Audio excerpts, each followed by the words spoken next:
job interview is one of the most anxiety-provoking situations most people can find themselves in, even when they go to plan.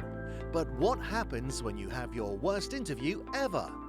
Our guests share their worst interviews ever in the hope that you will take something from their mistakes to have a more successful interview outcome. Some of the stories are horrific and some are just downright embarrassing. Let's join our host, Kevin O'Reilly, the interview skills coach with over 25 years' experience in the fields of coaching and recruitment. Let's welcome our guests to the show. Hello and welcome to my worst job interview ever. This is where we speak to directors, C-suite managers, business owners and board members and find out how they got to where they are today by explaining having the worst job interview ever. Today I have Benjamin Wood. He is the founder and managing director of LLC Global Coaching Limited. He works with both individuals and businesses, enabling people to improve their lives through developing their mindset and learning them to utilize their actual potential and achieve the results they truly deserve. I am so very excited to have Benjamin on with us today. For those people that don't know, Benjamin is also my coach and a friend, and we have been speaking potentially now for about 2 years. And I would consider a lot of what I do and what I've achieved has definitely been contributed to his coaching and his methods. So I'm very excited to share with you Benjamin Wood today. Ben, how are we today?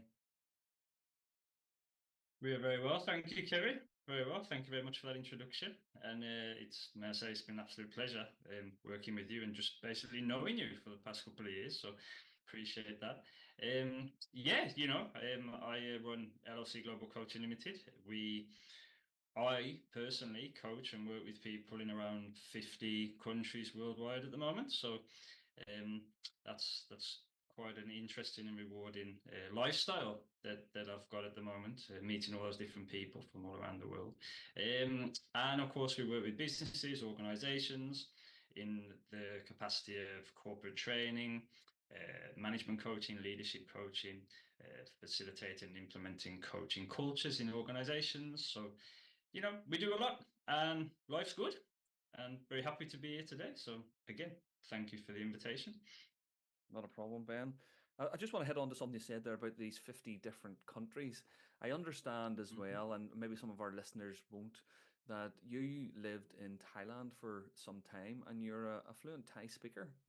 Now this is something that I didn't even realize knowing you for this length of time. You didn't share that with me, and that's really interesting. I just about speak this language, and you're going for a second language. So how was that trying to develop that sort of language barrier initially? I moved to Thailand in 2011 and I lived there for 10 years until 2021, where I came back to the UK a few years ago. So when I first went out there, I had the intention of not coming back to the UK quickly. I planned on traveling and so on. And I just decided very quickly on that it would be nice to learn a new language. So, here in the UK, I think, and probably, America, Australia, so people are very good at, just expecting the world to speak English. And I like the idea of, being able to communicate in a different language. So I tried very hard, basically, to pick it up, learn numbers, food. I also spent quite a lot of time in the early couple of years around very remote parts of Thailand, where basically if you couldn't communicate in Thai, you couldn't really order your food, So it was a necessity. And then I met my girlfriend, who is now my wife. We've been together about 13 years. So obviously, and she's Thai. So obviously, Or's English ability and my Thai ability, we just developed together really over the years. As I started to work out there and build a life out there, it just got to the stage where generally I would be communicating more in Thai than English anyway. So the fluency just came naturally with the initial effort, really. So I've never sat in a classroom or learned in that way. And actually, having spoken to a lot of people who have, it's incredibly hard to learn Thai in that way. You know, to sit down and repeat the words back and so on. Conversationally, like most things in life, you know, I got to the fluency, I would say, by making a lot of mistakes along the way, getting laughed at a lot, but you know, taking it all as just an interesting, happy experience, really. And I suppose that's life in general, isn't it? It's all about a learning experience, and Yeah, having the attitude of, okay, I'm learning here, it completely removes the stigma of a failure or making a mistake or feeling bad that you didn't yeah. achieve perfection the first time. And I think that's, you know, part of who you are as a person, and part of who you are as a coach and a mentor is developing that ability, that mindset in your mentees and in your coaches. Would you say that'd be fair? I would, yeah, absolutely, yeah, 100%. And like whether it was learning Thai language or like anything else, um, it's that when you feel like you've made a bit of progress, that creates some momentum and energy. And Mm. that makes it easier and easier to continue progressing. And I think it's not a secret, but one of the magic parts to mindset is that the more progress you feel like you're making as a person, the less the, shall we say, the cognitive distortions or those maladaptive, irrational ways of thinking affect you. So, you know, and a few examples of cognitive distortions would be catastrophizing, you know, worst Mm. case scenario. It would be minimalizing the positive and emphasizing on the negative. So I know we've used this example, you know, in our conversations once or twice. You know, somebody can give a speech to 100 people, and 98 of them can look completely enthralled and very interested. And for the two, for whatever reason, look like, you know, they're asleep or bored, and that person's mind can't get past those two, even though 98 of them, you know, are having a very visible positive experience. And people are good at that. They, you know, they do that in their lives all the time. Um, you know, predicting the future based on the past. Like Mm. once you have more positive experiences in whatever it is, building your career up, your confidence in a relationship, you know, your health, you know, making progress there, whatever it might be. Once you start to see results and develop that there, you expect to see those in your future more so. So Mm. even that changes. So yeah, so these distortions, which I would say I cover working with people and organizations and managers from a training capacity, really come from CBT, principle wise, which is cognitive behavioral therapy. And of course, that's used to help all kinds of people in all kinds of mental ways. Think about emotions, thoughts, and actions, like a triangle. So, you know, what we think affects how we feel, and that will affect what you do or don't do. Um, and any other way you want to fill that in. So what you do, your day-to-day actions, will affect how you think about yourself. And that will affect how you feel about yourself.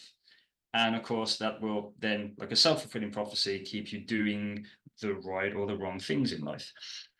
Ultimately, the progress you feel like you're making as a person, all of those distortions and any kind of even neuroticism, you know, they fade away into the background more and more because you're heading for the version of yourself that feels on some level correct, fulfilling, even, I would say. You get past the notion that you should be happy all the time, and you accept that there's something much bigger than that, because happiness is, you know, moment to moment, it comes and it goes. But when you feel like you're very much on the path and creating yourself, you know, when I started my business about 6, 7 years ago, it wasn't LLC Global Coaching Limited. It's evolved into that. You know, initially it was me as one person, self-employed, and it was LLC Global Create You for You, and that Create You for You, you know, that'll always stay with me, because when I left to move to Thailand, I said, I went looking, I want to find myself, 26 years old, I need to find myself. But I realized as I started to change positively, it's not about that. You create yourself and you have to take actions to do that. I love that, Ben. Create yourself. If nothing else is taken away from today, I think that's a really good message for all of the listeners. It's not that you go and find yourself, you go and create yourself. I completely agree with that, 100%. And I wish I'd met you 20 years ago, Ben, because You potentially probably I would have been don't. a slightly. I probably don't. Okay. To be fair, I have seen the pictures, and you're probably right. I don't think Yeah, I would have liked to have met me 20 years ago. I could probably have done with meeting you 20 years ago, to be honest, Kevin. But I will say this, I don't make a secret of it. It's not necessarily something that I'm proud of, but it's something which I certainly embrace because it's part of who I am and how I help people. But 20 years ago, 15 years ago, I was a very different person in many, many ways. And, that those experiences of making such changes personally have certainly enabled me to do what I do at a much higher level. And I think we have to go through those trials and tribulations and learnings to come out Just that other frozen a side little bit with there, I that. think. I think we're okay. I think we're okay. But I think we do have to go through those trials and Yeah, tribulations and those learnings to get to the other side and almost to appreciate what you have. And I think gratitude for mm, me is a huge part of my daily routine. Getting up in the morning, yeah, doing your gratitude, setting your mindset for the day, preparing yourself, priming yourself for yeah, the potentials of the day ahead. Thinking what happens if something happens, putting those strategies in place as you get set up. So you're planning for your day instead of letting your day happen to you. You're planning absolutely. for eventualities. And that is something that has taken me a very, very long time to come to terms with and to put into Mm, practice. But now that I have put this into practice over the last few years, it has been absolutely life changing to the point where I think, what did I do before this? Life was just happening to me before this. And it's a mm, lovely little segue into why we're actually here today with regards to interviewing and interviews and talking about our worst job interviews ever. You'd said lots of stuff about creating yourself and predicting the future and mm, catastrophizing. And what I do tend to find is a lot of my clients catastrophize significantly. They mhm. live in that fear bubble before they even get to the interview. The Yeah, anxiety levels go through the roof to the yeah, point where they sometimes don't turn up for that mm, fear. And we sort of sit in that space quite a lot and we discuss it. And mm, and had a client yesterday come on and he was looking to know how to develop a good answer, know how to drive his business forward and know how to really sell himself. But he couldn't do any of that because he lacked the confidence and he was sitting in that fear bubble the whole time. mm, He actually had to start from the very beginning, break down all of those self limiting beliefs, and start to create different thought processes so that he would start to believe that he could before he can. And I yeah, understand that, he came to me to develop this confidence, but confidence is at the end of the cycle. It's right through from the very beginning, that thought process of, can I do this? Can I not do that? Then committing to doing it, then taking that courage to commit to failing, but failing and learning, and then mm, getting that capability right through to developing the confidence. And I see that quite a lot with all of my clients. It's a process that I see and hear them delivering almost daily. But once they realize that they're in that process, once they realize there is a process, their anxiety almost halves, if not falls away completely, because they believe that they have to mm. have confidence to start, or it's not the Yeah, case. Confidence yeah, is what happens after you start, after you go through step one, step two, step three, step four. and then you become confident, and then you start the process all over again for the next. It's wonderful to see that. It's wonderful to actually be able to put a method or a process in place that people can get a hold of and understand. Yeah. Now, for people that come to me for their interviews, some of their interviews that they've told me about are absolutely horrendous. Horrendous. But again, perspective plays a huge part in all that they do. And again, leading lovely onto yours, I'm going to ask you, Ben, getting to where you are and as successful as where you are now, what has been your worst job interview ever? Worst job interview ever. Okay. Well, obviously, I expected to be asked this question, so I had a little think about that. I probably should mention I haven't had a job interview. I mean, I'm 39 years old now. Probably the last job interview that I had would have been about 23. So I probably haven't had an interview for 16 years for a job. You know, I've worked for myself in one way, shape, or form since. I have a couple of examples that I'd like to share. So first of all, I'm going to go right back to being 16 years old, and then another one about probably 20 years old. So 16 years old, I am part-time job. You know, I went to a HMV, you know, DVDs and music and so on. And it was just a part-time job. Now I went with it in my head that I was 16, but I was perfect for this job because my love for films and you know, I had like probably 1,000 DVDs, you know, whatever film was in the charts I could have told you. So I thought like it's a given, you know, they have to give me the job because I love film so much. So I was actually extremely overconfident as a 16-year-old going into that. And I sat there and I'll never forget it because the first thing this guy, who was probably only a couple of years older than me at university, probably, he said to me, he said, right, can you tell me what's number one in the charts at the moment, music-wise? And like, as if it was like the first question, you know, like no one gets it wrong, kind of like that first question on Who Wants to Be a Millionaire, the easy one. Only it wasn't, like I couldn't answer it. You know, I had no idea because I like music, but I never followed music the same way I did films. And basically, it just went like that. Like he kept asking about music, and one question went to the next, and with each question he asked, and I had no idea.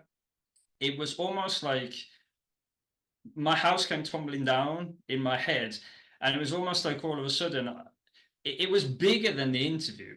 Like it was almost like someone teaching me in that moment that actually life and the situations you're going to be in are not like school. Like you're going to have total shocks because honestly I couldn't believe how shocked I was basically that he didn't ask me about films. So it was a disaster, you know, and I didn't get the job. And essentially, I was 16 and I felt like I'd failed to get a part-time job at HMV, you know, which didn't fill me with confidence.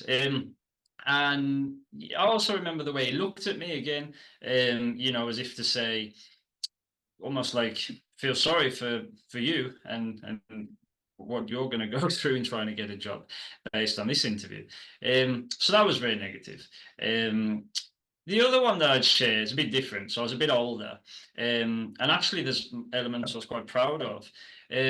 So I was about 20, and it was a job for, and I was trying to find what I was supposed to do, what I wanted to do. I didn't really know. I was 20, but I went for a job as a recruitment consultant. A couple of friends I had were doing that. But I didn't actually have the qualifications in terms of tertiary education. So actually, I was probably about 21 that you needed back then for that. But to my credit, I managed to convince them through the interview, initial stage, that that wasn't an issue.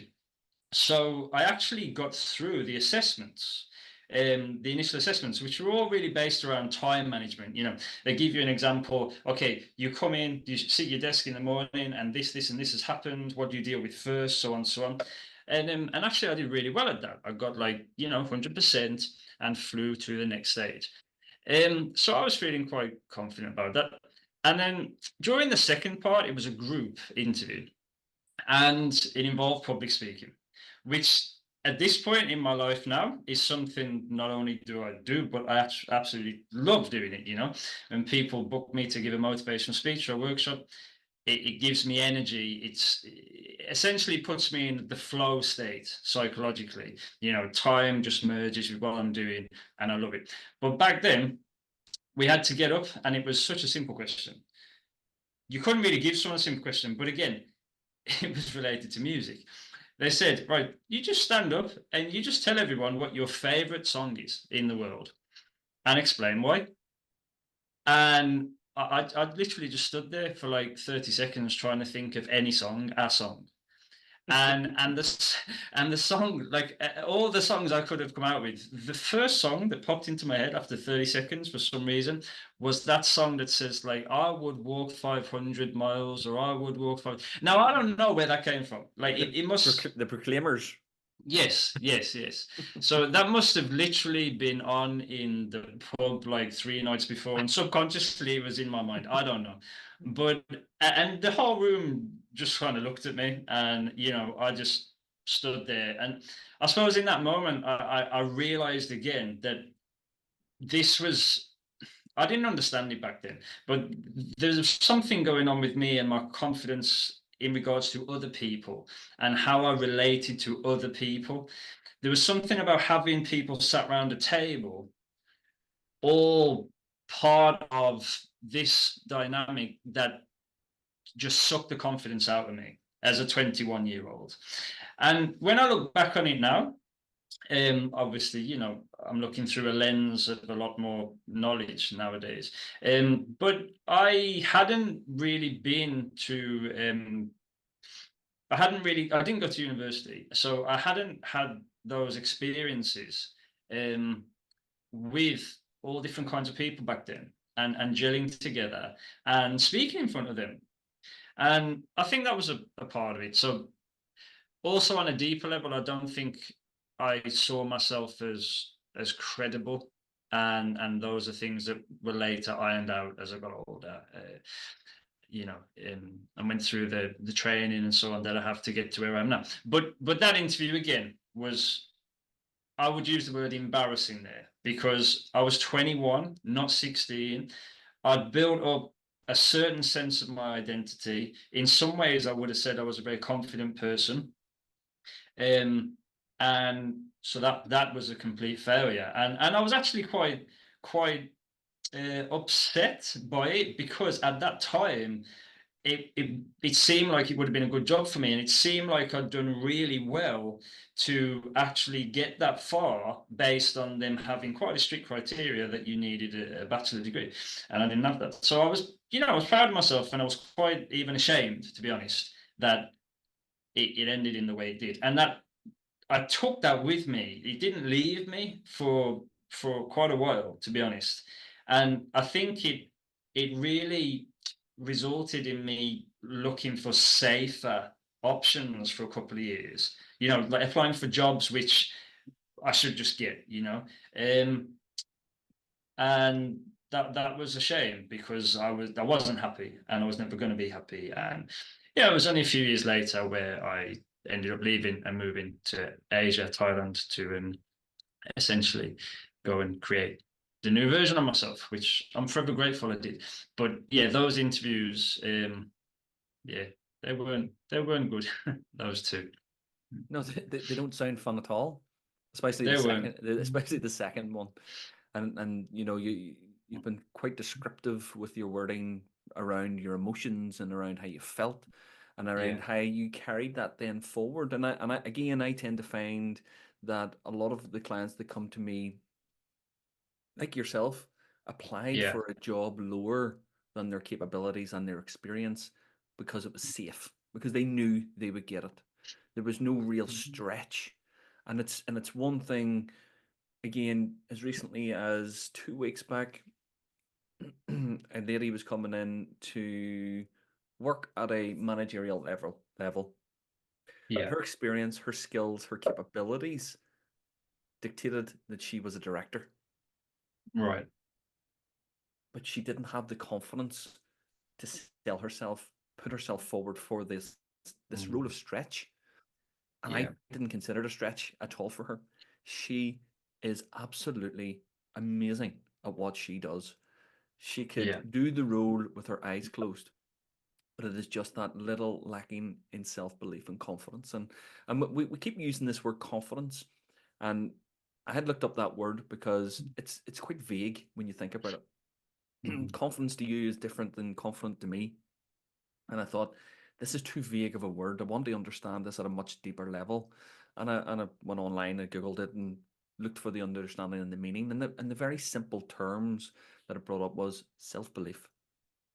Believing in oneself. That is what confidence means, believing in oneself. Well, yeah, I'd agree with that. I have my own definition of confidence as well that I put across, into the world, and it's very similar. You just almost said it yourself. Confidence is the ability to sell yourself to yourself. That's how I see confidence, and that's that's actually the foundation of quite a few speeches, even a couple of workshops that I do, and I break it down into three parts. Like if you imagine you're a salesperson and you need to sell a product, right? The way I see it is that what do you need to do that well? So first of all, I would say you probably need a very clear awareness over what the product is, what it does, how it will help, etc., etc. So to me, that's awareness. It's awareness and understanding of the product. Now, if you see yourself as the product for a moment, it's self-awareness, right? The more you understand that triangle, your thoughts, your emotions, your actions, what you are doing, and how they affect you, this is self-awareness. The more you understand that the results you're getting in life from communication-wise, you need to be tracking it back inwards to you rather than putting it out and judging other people, etc. This is all self-awareness, right? So that's one. Two, belief. So that product, whatever it is you're selling, if you sincerely believe that it is worthwhile, it's helpful, it's going to bring some value to that person, and you're not just pretending it's of use when it's not, for example, then that you're going to be more confident about selling it, right? It's going to feel better on a more subconscious level as well. So that self-belief works again with ourselves. The belief systems we have, the identity that we've created. So when it comes to identity, people will act out of accordance with how they see themselves. And therefore there's a guy called Darren Brown. He's kind of a performer, illusionist. So he says something which I think is really good. He says, we're all just telling ourselves a story in our own mind. Like the narrative we have, no two people see us the same way. Your two different colleagues on either side of you, the person down the street, your kids, your wife, no one sees us in exactly the same way. No one. So it's all a narrative in our mind. So we need to change that narrative and change that perception so that it matches where we want to go in life. Just literally like a heat-seeking missile with a destination. If a lot of people have no idea where they want to go, and it's the way they see themselves that blocks them from taking the steps to achieve that. Just like in my example after that bad interview, I took that on. The way I began to see myself for a couple of years stopped me from trying essentially to grow and do things as that 21-year-old. So what sort of advice then would you have given yourself looking back? What sort of advice would you have given that 21-year-old? Having the experiences now and the knowledge that you currently have, what would you suggest? I think it could be a vast topic. We can also make it very simple. So if I was to go back, I would say to myself, first of all, look at what you can learn from the situation. Like there's just simply no point at all focusing on it being a failure or negative. There's no point. It serves no purpose. Look at what happened to you. What did you learn? What could you learn from it? And you get some answers. You say, okay, if you're going to capitalize on those answers and you're actually going to take some action to build yourself up, to work on yourself, to ensure that it is only better in the future, what would they be? those actions. And then the third part, for me personally, actually, this is probably the most important for who I was back then. And for a lot of people who I meet, it's accountability. Accountability. So let's say you have awareness, action, and accountability. So I was very good at starting things. We mentioned that I'm fluent in Thai now. Way before I moved to Thailand, I was like 22, 23, 24. I wanted to learn language. I kept saying I want to learn Japanese. And it was always there. And I did like 2 classes and stuff. Yeah. I'd say I want to get my body in a certain way in the gym. I'd go to the gym for a few weeks and I'd stop. I'd say, well, I'm going to make this change to my behavior. I'd do it for a while and I'd stop. And now looking, as the coach, if you like, looking back, I can see very, very clearly as to why I was like that and what was happening. But accountability was something I struggled greatly with, consistency. And I think it connects back to something you said earlier on in the podcast, around your morning routine and your habits and so on. I call it the personal development routine. When you have it doesn't need to be the same time every day, but during the course of a week, and then break it down to a day. For me, it's exercise, it's eating well, it's some meditation, it's perhaps some reading, it's having quality time with my wife or my family. Like when you are consistent in your personal development routine, that affects you positively in terms of your identity. It builds your confidence, it builds your self-respect. So you can't, and I mean, this is something I always say to people, like, you'll probably never win the lottery in your life financially, right? But you could, okay. But one thing that you will never win is a self-respect lottery. There isn't one. It's impossible. No one can have just one lucky moment where all of a sudden they've got a lifetime of self-respect. It's something that has to be earned. You have to be consistent. And that is how you create that. And it's extremely hard for a person to be confident if they lack self-respect. Yeah. So and this consistency is a great word. And I see that again with the clients that I have. They are sometimes inconsistent, but they're sometimes over consistent with beating themselves up. Yeah. And it's that internal monologue that I believe has a lot to answer for. And if once they understand and become aware of that internal monologue, that one step alone makes a huge difference to someone, because they realize that it's just that little voice. It's there to protect us. But sometimes people's internal monologue is too protective to the point where it makes them inactive or choosing the wrong path. And it's exactly what we were talking about with regards to the routines and the habits.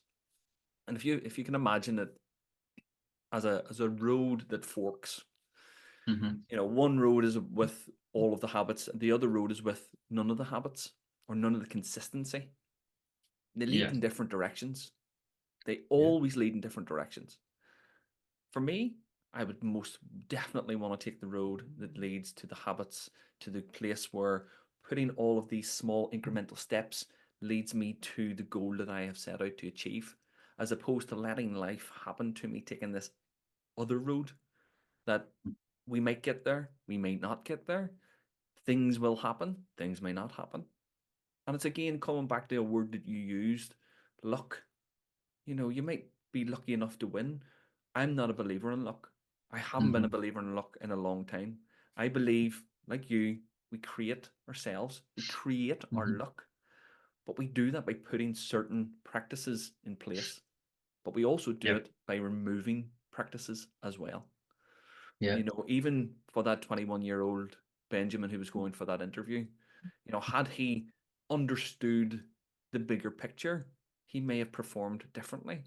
But looking back on that now, that worst interview ever may have been the best thing for him at that point, because it forced him to go to Thailand.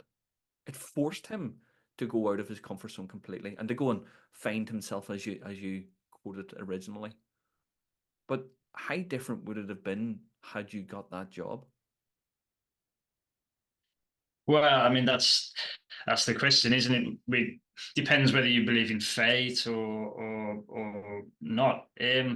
I personally, I suppose I believe that whether I'd have got that job or not, the outcome would have resulted the same way in one way, shape, or form. So something else would have happened. I'm not saying necessarily I believe that we all end up where we're supposed to be as such, but certainly I did. Even if I'd have got that job, if you'd have asked me at 21, is this the extent that you see your potential? Is this all that you would want for your life? My answer would very clearly have been absolutely not. I want to travel the world. You know, before that interview, as like an 18, 19-year-old, there was a very bad night. Something happened once when I was younger, you know, you know, I woke up the next day and I was in hospital, and I said, I was like 18. I said, you know, that's it. Like I'm moving to Thailand. You know, this 18 years old, the first words came out of my mouth, and I had a bit of a fascination with Thailand as a kid. I used to love the movie with Jean-Claude Van Damme, Kickboxer, set in Thailand. Oh, yes. Like seeds were planted in me, like Asia, Thailand. I found it very interesting. So it was always there, very powerfully in my subconscious, imprinted into me as a young child, really. So yeah, you know, to answer your question, none of that would have gone away if I'd have just got that job. So ultimately, yeah, that played a part in. I mean, it was a long succession of events from not getting that job as well. You're talking about 4 or 5 years before I moved to Thailand. But yeah, you know, overall, I would say that you're always going to have to get through and experience answers you don't want in life to get to where you're supposed to be going. Now, that's how I see life, really. You know, that's how I see these moments of pain where, I mean, we've all heard, it's a bit cliche, we've all heard the expression that, you know, sometimes the best thing in life is not getting what you thought you wanted. And potentially that applies to interviews as well, you know. Yeah, I completely agree with you. And some of my clients have actually come out the other side not having given 100% during their interview because they didn't actually want the job. Right. And that's interesting, you know, like the moments I think which is so significant for us as people, I'd call them formative moments, are moments where I believe on a deeper level, we know we need to push through in that moment. So an example of that for me wasn't so much an interview, but it might be relevant, was when I was in Thailand. And the first year or two in Thailand, I was basically trying to find work. I was teaching English, I was doing various things before I ended up training, learning, and developing what I do and have done for the last 7, 8 years. But so there was one period of time where there was an opportunity for me to teach English to adults. And I really wanted to do that because I didn't particularly enjoy the younger children side of things at that time where I was. And it was a language school. And I went through the process, which wasn't really an interview, to be honest. You just kind of introduced yourself and said, you know, I'm from the UK. Here's my passport to prove it. Okay, you have the job. You know, it was kind of like that. But when the night that I was supposed to do the first session, 2.5 hours first session, it was a small room. There were going to be 5 Thai adults, and I was genuinely anxious, scared. Everything in me really was just saying, like, go, just no, don't do it. You don't need to do it. Go. But I always remember it was in a big shopping mall. That's where the language schools are in Bangkok. It was in this big shopping mall, and there was all these people, and I just couldn't have felt any more like a fish out of water if I'd have tried. And I said, no, I'm going to do this because the fact it seems so difficult, like now I could pinpoint, I could articulate it, I could explain it to you. But back then I couldn't. I just had this feeling, this intuition that I needed to do this. And I can tell you now with 100% certainty that doing that led me on to essentially teaching more English to adults, to then doing training courses in negotiation, public speaking, presentations to adults who were fluent in English. And then that led essentially to learning about coaching, executive coaching, getting trained, investing the time and money into therapy, all sorts of things which have led to where I am now. And I honestly can attribute a lot of it to certain specific moments, and that's one of them, definitely. Yeah, I think that's very poignant when you think about it, that we all have those moments in life that are defining for our future. And it's only Yeah, when we look back and join the dots do we realize that yes, that was the pain that we had to suffer to get to where we are now. And at that time, you just don't see it. You can't articulate it. You don't understand it. You know, even without getting very biblical, you know, sometimes you hear things, you know, things happen for a reason. God has a plan that was meant to happen. That being said, I do have the philosophy of things do happen for a reason. okay. And I do always think that you have some sort of influence over that as well, though. That pain Absolutely. that you have to go through to get to where you Yeah, need, that's part of the process. That is the process. totally. Your biggest learnings will come from after that pain, after that fear, after that challenge. But if you never take that, if you stop when the going gets tough or when that fear kicks in, you're never going to get to where you want to be. And that's why there's not a lot of entrepreneurs out there. That's why there's not a lot of highly successful people. That's why there is so many people out there that said, I could have, I should have, I might. And it's for me now looking and understanding these people, I almost feel sorry for them to a point, because they have everything they need inside them already to do what they want, to be as successful as they want, to go after those things that their dreams, but they just will not push past that fear. They will not push past and think, I can do this. I am capable of doing this, Mm. because they don't understand the process. This, for me, Ben, is something I believe should be taught in schools. Mindset Absolutely. should be taught in schools.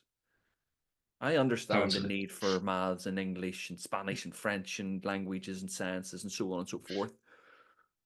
But like my clients, there is no point in me teaching someone how to deliver a speech or how to deliver a question or an answer to an interview question, or even how to prepare for it, if they're not confident enough to believe in themselves to move forward. Absolutely. Then Couldn't and they're agree not more. and they're not happy with, okay, that was a mistake, which is funny, which is a word that I have completely deconstructed and made it as two words. Mhm. It's a mistake. Like in a movie, we have a Yeah, yeah. mistake and we do it again. But Mhm. the connotation of a mistake as a one word is so significant to people that they don't even try. Mhm. Yeah. But when it's Yeah. reframed as a mistake, you get to do it again. It takes out that pressure and that weight and that anxiety around actually having a go at something. And it's just like interviews. You know, some of my clients will say to me, Kevin, I had an interview 2 weeks ago. I didn't turn up. I was afraid of making a mistake. I was afraid of looking Mhm. foolish. I knew Yeah. someone on the panel and I just didn't want them to know who I was. Yeah. Really, really, really restricting themselves. And to me it, it's not, depressing is the wrong word. It's, I feel for them. I really feel for them, because I know what can happen on the other side of that fear. I know that that is the life that they deserve on the other side, but they have to be willing to push through it.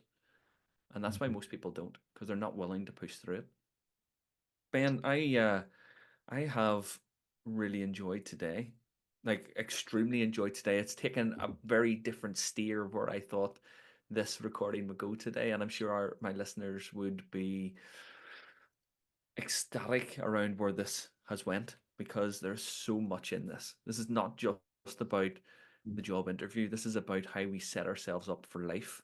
The messages that you have given us today are phenomenal.